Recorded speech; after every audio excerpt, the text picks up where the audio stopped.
Hey, what's up guys? Thanks again for tuning into hiswhitelight's Versus for your video game news and updates. Now that I've had an entire weekend to play the Black Ops 4 beta and test out the various specialists and the new game modes, I think I've had enough playtime to bring you an accurate and candid review of the features it got right, and in my next video, some it got horribly wrong. So let's take a look at the top 5 best aspects of the Black Ops 4 beta. Number 1. Black Ops 4 encourages team-based play. From speaking with other people and checking out other previews and reviews online, I have found that the game is garnering a lot of hate, and I mean a lot of hate. Of course, some of this can be attributed to the usual yearly Call of Duty complaining that always happens when a new entry in the series is debuted. The other section of these people who do not like this game, in my opinion, are trying to treat it like any other Call of Duty game. Spawn, sprint, shoot, die, repeat. Fortunately, this entry in the series is anything but that, and I think that if players take a look at Black Ops 4 from a different perspective, one of calculated and methodical team-based play mechanics, a lot of the frustrating features become welcome and engaging. I took the former approach to playing the game when I jumped into my first few matches and found the game incredibly frustrating. No matter how hard I tried, at best I could get one kill before dying, and that was really rare. After finishing several matches in anger, I decided to take a look at what I was doing that was causing me to fail completely when it came to being successful in the game. Every feature included in the game seems to be designed to encourage playing as a team. Some of the things I mentioned during this section I will discuss in more detail later in this video. The most noticeable thing that players now have is increased health over past Call of Duty games. This makes taking a lone wolf approach to game modes ineffective, as those multi-kills of the past just won't happen in this game. Next, the specialist abilities are not just thrown together from a laundry list of things the developers thought would be awesome to include in the game. They actually complement each other in some very interesting ways. Lastly, the new game mode called Control is built around teams finding which specialists work well together and then coordinating their efforts to be successful. Overall, every feature is built on the foundation of teamwork. Number 2, the Control game type is strategic and engaging.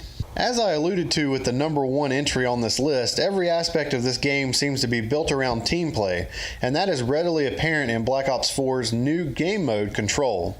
This mode forces players to work together and figure out which specialists complement the objectives for each round.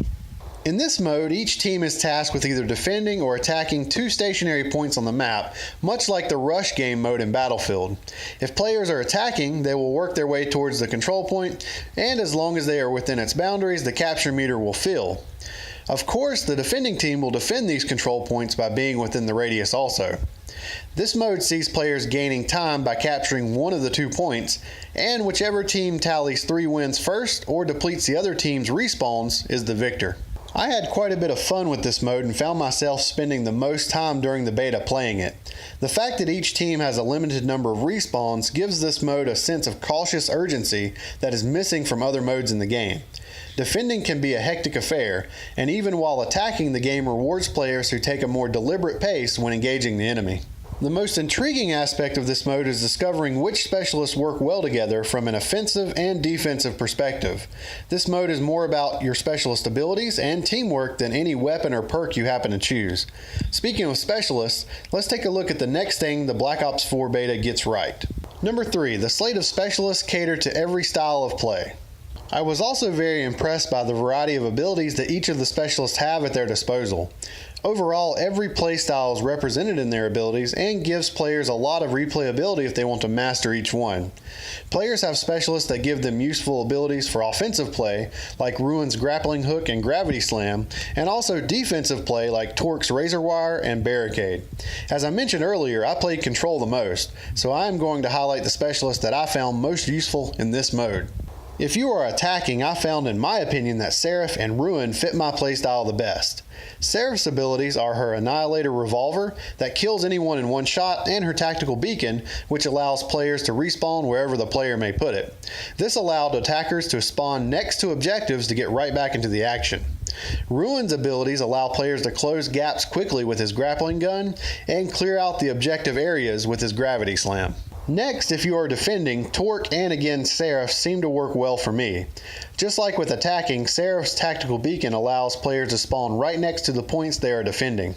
Picking off enemies in the objective is also made much easier with her Annihilator. Torque is also the ultimate defender, and his abilities are perfect for fortifying locations. His first ability, Razor Wire, can be thrown in hallways and at choke points when will slow down enemies considerably and also damage them if they pass through it. His Barricade ability sets up a metal shield that can block choke points and emits radio waves out of its front, like the Guardian from other Black Ops games. I enjoyed playing as Torque the most, as I like taking a defensive or support role while playing online. As you can see, the variety of abilities allows players to pick a specialist that matches their playstyle. Another awesome addition to how specialists work in Black Ops 4 is how they work together, which brings us to the next thing Black Ops 4 is getting right. Number 4, specialist abilities are complementary. Just as I mentioned earlier that the specialists have an interesting variety of abilities, there are also specific combinations of these abilities that work well together. This is why Control limits players to only having one type of specialist on each team. Again, there are different applications based on offensive and defensive play here. For offensive play, especially while trying to take objectives, Recon, Firebreak, and a specialist that has explosive abilities work great together. Players can use Recon's Sensor Dart to show enemies on the map, or his Vision Pulse to see them through walls. Then, Firebreak can be brought in to use his Reactor Core to reduce the maximum health of enemies and damage them. Lastly, Ruin or Battery can come in and completely mop the floor with anyone who is in the vicinity. On the defensive side of things, Recon can still be utilized to pinpoint enemies, but the combination of Torque and either Nomad or Prophet makes for some difficult to deal with defenses. Torque can again set up his Razor Wire and his Barricade to defend areas, but Nomad and Prophet both have abilities that allow them to make opposing players' lives even more difficult. Nomad can set up a laser tripwire rigged with explosives and can call in a pit bull that can be set to patrol the area for enemies. Prophet, like in Black Ops 3, has electricity-based abilities that include a small robot that can patrol the area and shock enemies. So by setting up shields and sending dogs and drones to patrol the area, no enemies are getting to the objective. Alright, let's move on to the fifth and final thing the game got right. Number 5, slower, boots on the ground gameplay. After spending the likes of Advanced Warfare, Black Ops 3, and Infinite Warfare boost jumping and running on walls, I was ready for a boots on the ground experience that captured the gameplay of the older entries in the series. Of course, World War II did this nicely, but Black Ops 4 also brings this type of play into a more futuristic setting. One thing you will immediately notice when you start playing is everything from movement to going prone to sprinting has been slowed down just slightly. This makes for more weighty and realistic gameplay. While the game is still over the top, you won't see people jumping off walls and killing 3 people before they hit the ground here.